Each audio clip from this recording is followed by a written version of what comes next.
رمضان المبارک وہ مبارک مہینہ ہے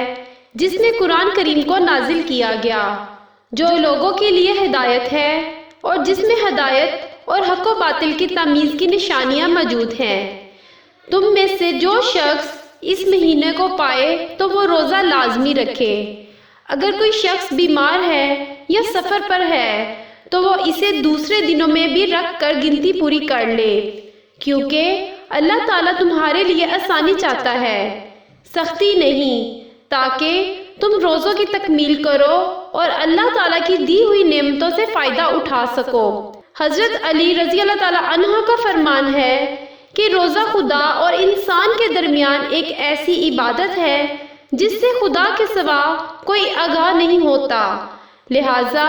خدا کے علاوہ کوئی اس کا اجر ادا نہیں کر سکتا۔ آج میں آپ کو افطار کے وقت کا وہ خاص عمل بتاؤں گی جسے آپ پڑھ کر اللہ رب العزت سے جو دعا مانگو گے تو اللہ آپ کی دعا رد نہیں کرے گا۔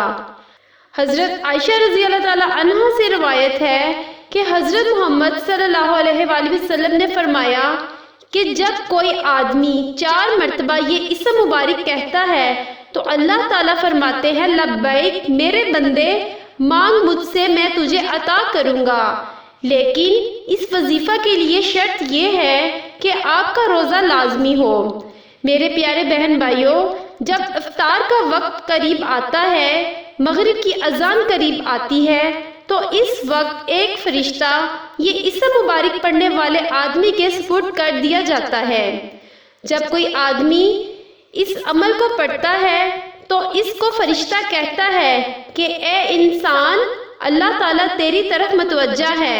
تو جو چاہے اس سے مانگ، تیری دعا قبول کی جائے گی۔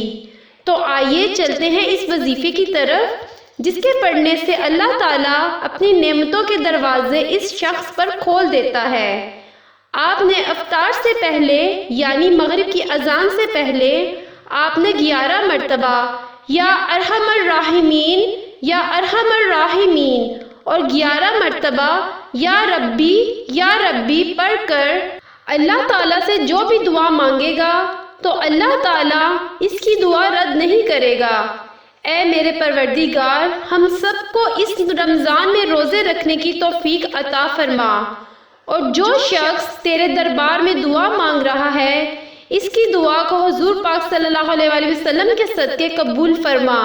میری اس ویڈیو کو شیئر کریں اور میرے چینل کو سبسکرائب کریں تاکہ میری ہر نئی ویڈیو آپ کو بآسانی مل سکے۔